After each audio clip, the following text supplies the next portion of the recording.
Hello, welcome to Gen Z Finance. I am documenting my financial journey here on YouTube and over on my Instagram at Xennial Finance. So today we are finally reviewing my December 2021 net worth, releasing it in 2022 because I wait until the end of every month to kind of calculate all the numbers. So that's why it's January 2022, but these are my numbers as of December 31st, 2021. And I guess technically, I consider whatever my ending balance is for the year to also be my starting balance for the next year. So December 31st, January 1st, net worth, it's pretty much the same. Okay, so first we're going to look at my cash account. So you can see in total in November between cash and then I have a little bit of money in Treasury Direct like I-bonds. I had $28,998 in November. At the end of December, that number was now $31,962. In total, I had a net positive activity of $2,964.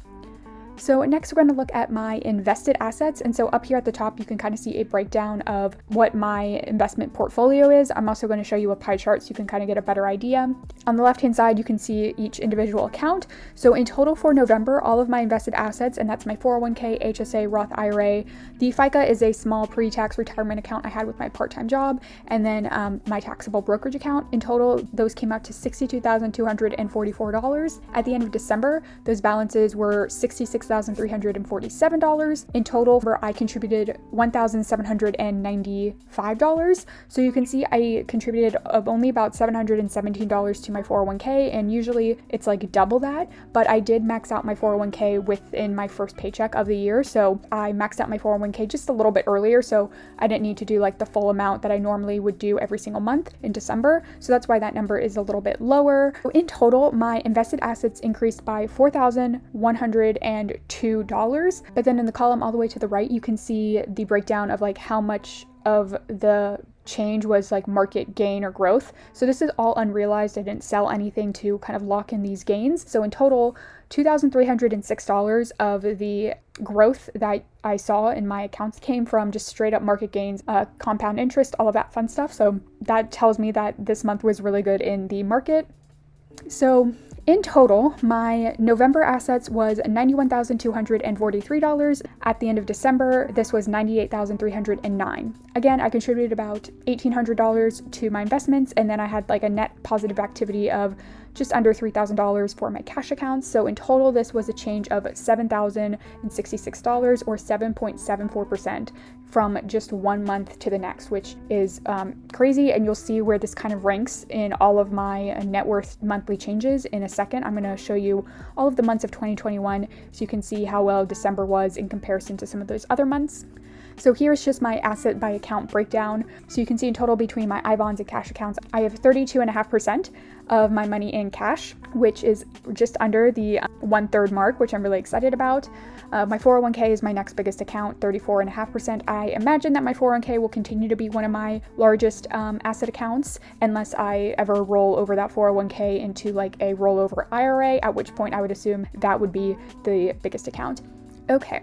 Now here is that portfolio breakdown that I promised just in the pie chart. So I have about 6.5% of my investments are in the extended market fund. So this would be mid cap and small cap companies. That is a specific index fund that I have in my 401k. 15.5% is in the total international stock market, either via VXUS, which is the ETF, or the index fund. I believe I have some of that in my 401k as well. I just can't remember the exact name, but it was the total international stock market index fund for Fidelity. Then 42% of my portfolio is invested specifically in just the S&P 500. That is what is available in my 401k. So a lot of my 401k investment is just in the S&P 500. And then 36% is in the total US stock market fund. So that's what I have in my Roth IRA. And then I have the ETF version in my HSA.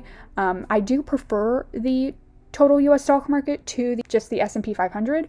But again, my 401k doesn't have the total US stock market, so that's why I invest in both the S&P 500 and then the extended index fund in there as well, because the combination of those two kind of provides you a similar balance to the total US stock market. So now for my net worth. So we already reviewed my assets for December, but my debts in December was I had $510 on my credit cards. This is technically debt, but I don't pay any interest on it, or I'm never late on paying it off. It's just what my current statement balance is on my credit cards. So the amount amount that was on my credit cards increased by about $217 from November. Not that big of a deal. I mean, I had some Christmas shopping, so it just makes sense that I would have more money spent in December than November. So in November, my ending net worth was $90,950, and my ending net worth for December for 2021 was $97,799. So pretty much like $97,800, which we could round up to just like $98,000, which we could round up to just about $100,000. Like that's how that works. I'm kidding, but I'm kind of not.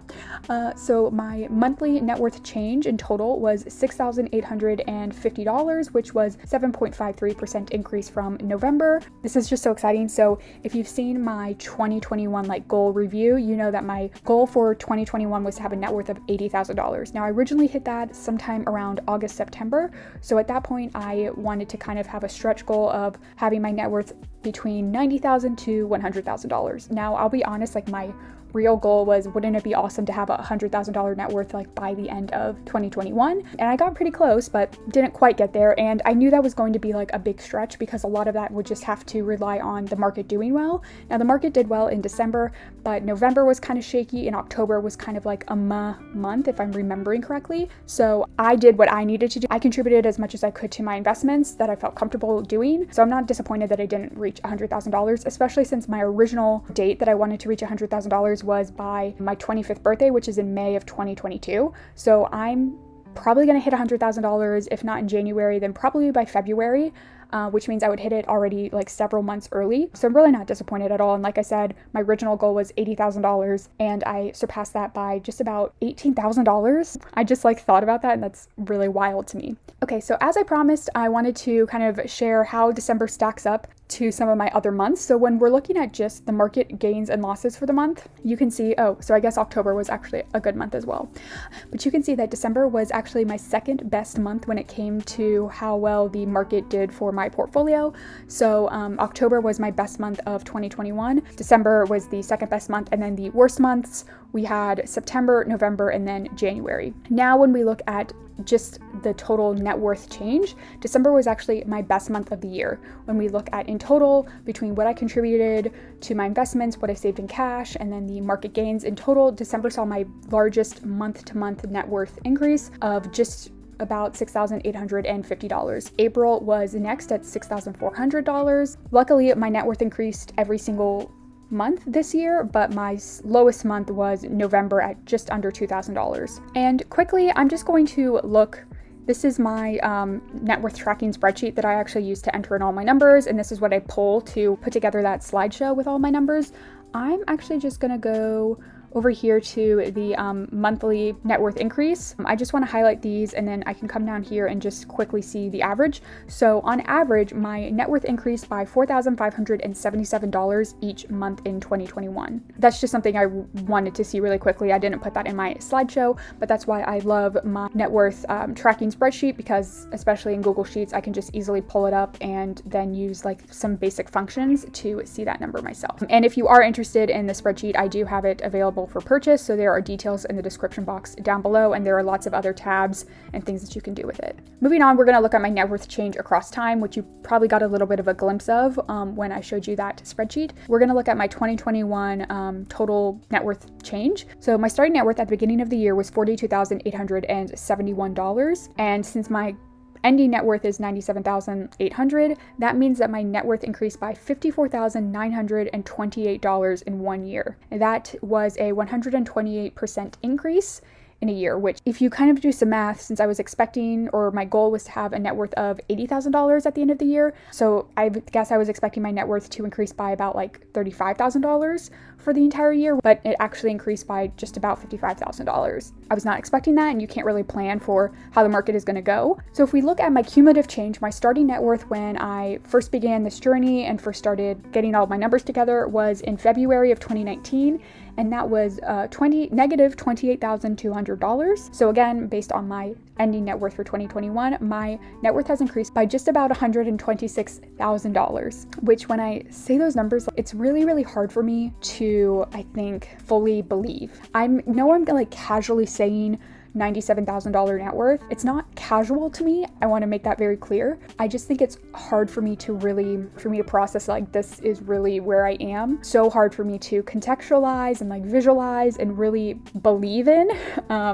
I want to make sure like that people are aware that I'm very grateful. I also always try to acknowledge, my circumstances. So if this is your first time you're seeing this video, and you're like, wait, almost $100,000 at 24, please note that I do live at home, so I don't pay like market rent or anything like that. You can always look at my bi-weekly budgets with me. I also do monthly budget reviews and wrap-ups. I do quarterly goal check-ins. I do my monthly net worth updates. You can always like see exactly how I'm getting places. I try to be very transparent. But yeah, $126,000 net worth increase in just under 3 years, right? So in February of 2022, it would be just exactly like 3 years since I started my journey. And that is an increase of 446%. So this is what that net worth change looks like inside of YNAB. So YNAB is what I use to budget my money and manage my money, and it's really helped me pay off my debt and grow my wealth. So you can see this is the net worth graph in YNAB. In fact, I wanted to just go ahead and look right at it. Here you can see the negative $28,000 net worth, and if you pay attention to the red,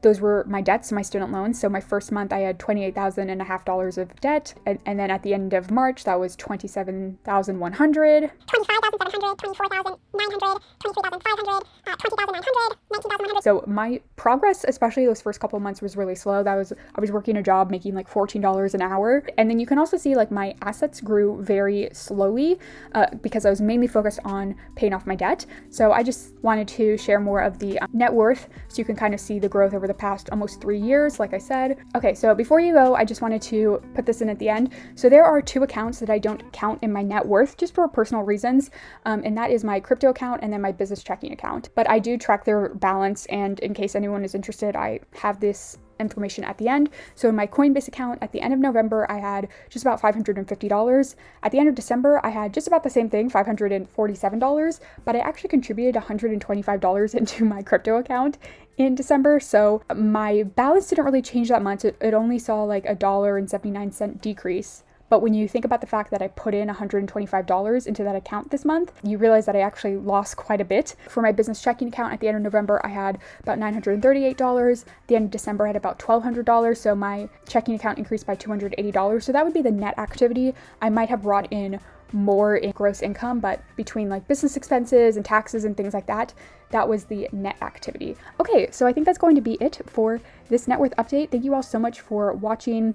As always, leave me a comment. Please make sure to like this video, subscribe to my channel, and I hope y'all are staying safe and healthy.